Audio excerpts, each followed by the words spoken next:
stop right here. Before you scroll past, let me ask you a question that will permanently change how you see the world. Do you think being good keeps you safe? Do you believe kindness protects you? That generosity builds loyalty? That honesty earns respect? If you answered yes to any of these, you're about to face the most dangerous lie society has told you. The biggest mistake people make is this: believing that being good means being safe. But the painful truth is very different. Goodness is like fire. Left uncontrolled, it burns down everything you've built: your relationships, your career, your dreams, everything. Niccolò Machiavelli realized this centuries ago. He watched good leaders get overthrown. He saw kind rulers crushed. He witnessed generous people betrayed by those they helped, and he wrote it all down. Today, I'm going to show you the truth no one dares to say out loud: the hidden but heavy cost of being good. In the next few minutes, you'll clearly understand why your goodness doesn't make you stronger, but weaker. Why people don't respect kindness. How they exploit it without even noticing. And most importantly, how to turn goodness from your greatest weakness into your most powerful weapon. But first, let me be clear. I'm not telling you to be a bad person. I don't want you to hurt people. What I'm showing you is this: learn to be good strategically, not blindly. Because the truth is this: in a world full of wolves, being a sheep is not virtue. It's a slow form of self-destruction. Now, I want you to leave this sentence in the comments. I choose strategic goodness. Because from this point on, something will change. You will no longer use goodness as a reflex, but with awareness. In this video, we'll see why goodness doesn't always protect you. In fact, how it often slowly consumes you. And step by step, how you can turn it into a real source of power. Shape 1. Truth. Exposed goodness. Think of the nicest person in your life. Now, ask yourself this: are they truly respected? Or are they just the person everyone calls when they need something? Here's the truth. Being good doesn't make you safe. It makes you vulnerable. When you're constantly kind, people see you as someone who has been figured out. They know when you won't push back. They know when you won't say no. They know how far they can push you. Because you're good. You become the office doormat, the friend who always pays the bill, the family member who says yes to every request, even at their own expense. Let me give you a real example. One of the best team managers I've ever known always helped his team, always covered for others' mistakes, constantly put his own needs last. Do you know what happened? The promotion went to someone else. Why? Because good people aren't seen as leaders. They're seen as servants. People don't respect your goodness. They use it. Someone who is always ready to help becomes worthless over time. Someone who sets no boundaries has their boundaries constantly crossed. Someone who never shows teeth is assumed to have none. Your goodness sends this message to the world: you can push me. Machiavelli says it clearly. The lion cannot protect himself from traps, and the fox cannot defend himself from wolves. Therefore, one must be a fox to recognize traps and a lion to frighten wolves. You're acting like a sheep in a world full of wolves, and that's why you keep getting wounded. 2. Truth. The generosity trap. Now I'm going to tell you an uncomfortable truth. The more you give to people, the less they appreciate you. It sounds backwards, but pay attention. Generosity brings applause at first. People praise you. They tell you how amazing you are. It feels good. But over time, something changes. Your generosity stops producing gratitude. it produces entitlement. You help someone once, they're grateful. You help twice, they thank you. You help 10 times, now they expect it. Your extraordinary kindness becomes their normal. And one day, you don't help. 9 yeses are forgotten. One single no overshadows everything. Suddenly, you're selfish. You're guilty. It's the same with parenting. A child who gets everything they want stops being grateful. The phone is no longer a gift. It becomes something that should already be bought. The day you say no, you're labeled unfair. Friendships work the same way. You always pay, you always drive, you always help. At first, they thank you. Then the thanks stop. Then it becomes an obligation. And one day, you need help. Everyone is busy.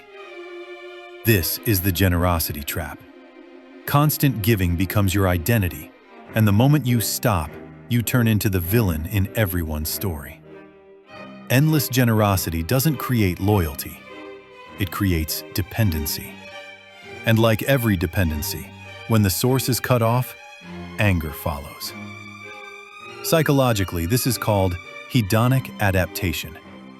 The human mind adapts to good things very quickly. What was special becomes ordinary. Generosity turns into expectation. But the moment you say no, that's what they remember. If you're always late at work, it becomes normal. Leave on time once, and it's a problem. If you always compromise in a relationship, it's expected. Set a boundary once, and you're labeled difficult. Machiavelli is clear about this too. Benefits should be given little by little, so that they may be felt. Scarcity creates value. Abundance destroys it. Write in the comments, I give strategically. 3. The mask of virtue. Let's start with a truth that may make you uncomfortable. Society doesn't believe in truth. It believes in appearance. People don't care whether you're actually good. They care whether you look good. They judge your image, not your heart. This means one thing. If you want to preserve power and respect, you must wear the mask of goodness on the outside. But beneath the surface, control must be in your hands. Look at the most successful people you know. Do you think they got there by being genuinely kind to everyone? No. They got there because they knew when, how, and to whom to be good. They smile in public. Behind closed doors, they make hard decisions. They show mercy when it serves their purpose. They are harsh when necessary. They understand this very well. Looking virtuous is more powerful than being virtuous. This is not being fake. This is strategy. Think of it this way. A doctor may have to cut you open to save your life. Is that doctor cruel? No. They're doing what's necessary. Real leaders know this. Sometimes, truly being good requires temporarily looking bad. Sometimes helping means saying no. Sometimes protecting your team means making unpopular decisions. The mask of virtue is not deception. It's timing. Knowing when to show your soft side and when to show your steel. Most people do this backward. They show their weakness to their enemies, their strength to their friends. Smart people do the opposite. Machiavelli says, everyone sees what you appear to be. Few experience what you really are. Perception shapes reality. If they see you as weak, you become weak. If they see you as strong, you become strong. Write this in the comments. I control my image. Shape 4. The economy of power. Everything you do has a cost. every kindness you give, every yes you say when you want to say no, every moment you spend on others instead of building yourself. Most good people never think about this. They give, they give, they give, and then they burn out. Then they ask, why am I so tired? Why do I feel angry inside? Why do I feel used? You have to accept the truth. Your time, energy, and resources are limited. The more you spend on others, the less you have for yourself. Accepting this is not selfish. It's mathematical. Unlimited goodness drains power. And when your power is gone, you can't help anyone, not even yourself. Think about airplane instructions. Put on your own oxygen mask first, then help others. Why? Because if you pass out, now 2 people need saving. Life works the same way. If you exhaust yourself, you don't become a helper, you become a burden. Smart people know this. Resources must be protected to survive and grow. This doesn't make you bad. It makes you sustainable. I learned this the hard way. For years, I said yes to everyone. Every request turned into hours of work. I thought I was being good. Do you know what happened? I became resentful toward people. My projects suffered. My dreams were postponed. And ironically, I became unable to help the people who truly needed it. That's when I realized this. Saying yes to everyone is saying no to yourself. And when you abandon yourself, you eventually abandon everyone. The most generous people in history were not the ones who said yes to everything. They said no to most things and gave a massive yes to the right thing. Machiavelli says, "He who wishes to be obeyed must know how to command." If you can't manage your own time, you can't manage anyone. If you can't manage yourself, you cannot be a leader. Write in the comments, I protect my resources. 5. Strategic use of virtue. I'm not telling you to be heartless. I'm not telling you to throw away compassion, honesty, or generosity.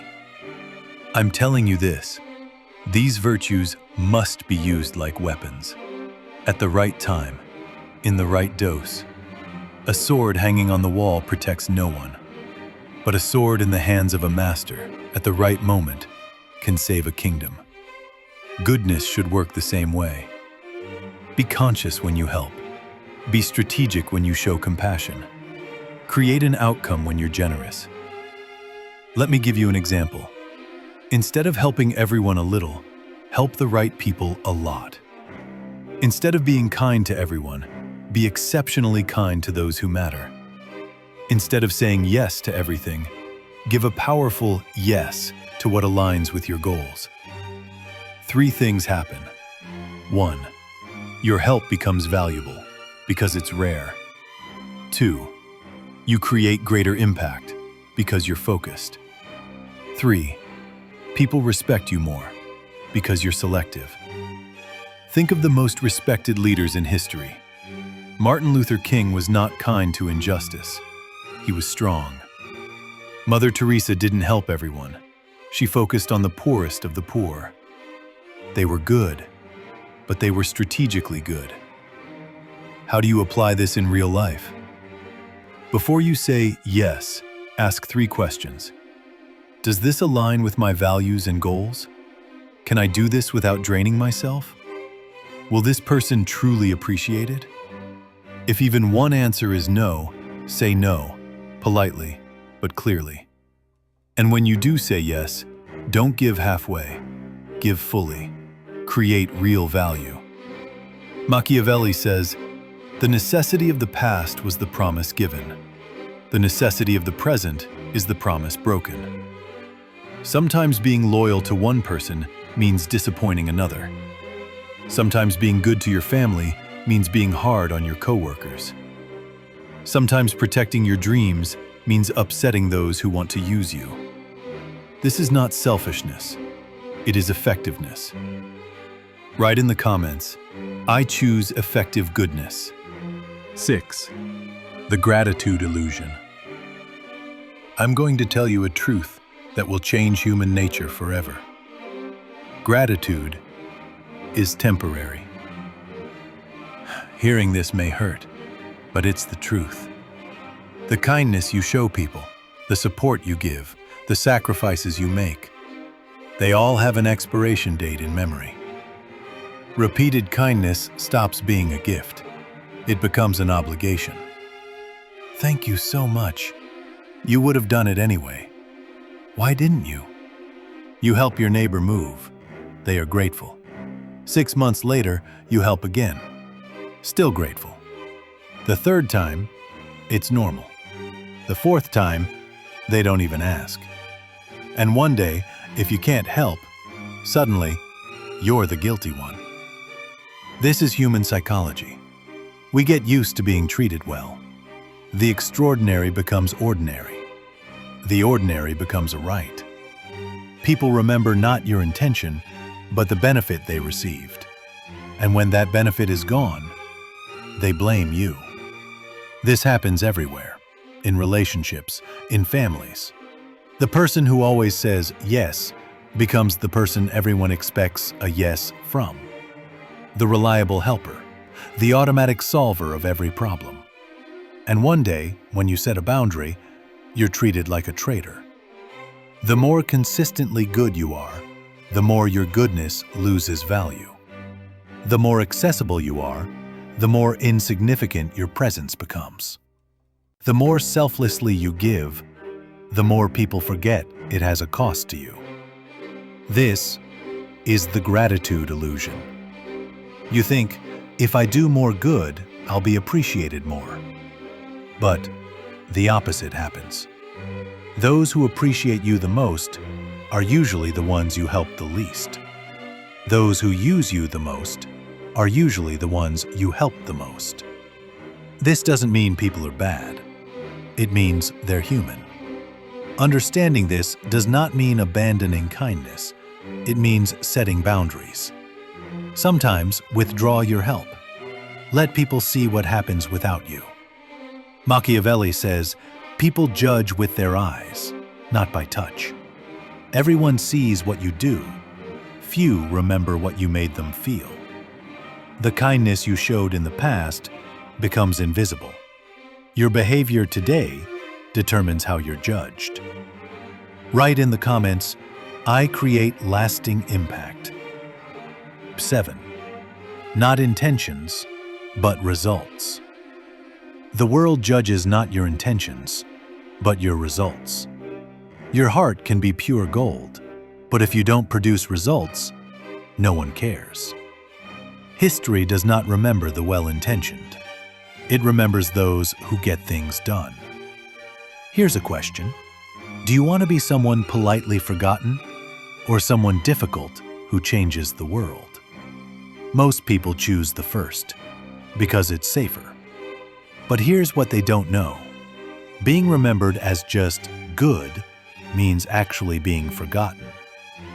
The truth is, sometimes truly being good requires temporarily looking bad. Surface-level kindness brings temporary comfort. Hard decisions create lasting impact. A parent disciplining a child is not bad. They teach. A teacher giving a hard grade is not cruel. They prepare. A leader setting high standards is not ruthless. They empower. Real goodness produces results. This is where most good people go wrong. They prefer being liked over being effective, comfort over growth, temporary peace over lasting change. But the truth is, if you're not getting the results you want, you're not good enough. You're just kind. Kind people avoid conflict. Good people solve it. Kind people say what people want to hear. Good people say what needs to be heard. Kind people maintain order. Good people create change. The world is full of kind people who achieve nothing. What the world needs are good people who deliver results. Machiavelli says, "The ends justify the means." This does not mean do evil. It means good intentions are meaningless if they don't produce good results. People do not live in your heart. They live in the consequences of your actions. At the end of the day, it is not your intention, but the mark you leave that is remembered. Write in the comments, "I focus on results." 8. Legacy and survival. Now we come to the most important topic. How will you be remembered, and what will you leave behind? History does not honor just the good. It honors those who survive, endure, and turn results into greatness. Can you name 5 kind historical figures? Probably not. But you can name 5 who were hard, effective, and left a mark. Steve Jobs was not kind. He was demanding. He was hard. But he changed billions of lives. I'm not telling you to be rude. I'm saying it's better to make a difference and be remembered than to conform and be forgotten. Legacy has one truth. If you don't survive long enough, you cannot leave a mark. In business, in relationships, in life. Being good alone is not enough. You must be smart, strategic, and tough when necessary. The kindest people, if crushed, can't help anyone. The most generous people, if they give everything too early, can't give anything. The most honest people, if silenced, can't speak the truth. First, you must survive, then grow, then leave a legacy. This is not selfishness, it's strategy. Machiavelli says, if it is impossible to be both loved and feared, it is safer to be feared. What he means, respect comes before love. Impact comes before popularity. Results come before feelings. You don't have to be both good and strong. But if you must choose, be strong first. Because strength gives you the chance to be good at the right time. Weakness only makes you a victim. Remember, in a world full of wolves, don't be a sheep. Be a shepherd. Someone who protects the flock not with weakness, but with wisdom, strategy, and strength. Thanks for watching. See you in the next video.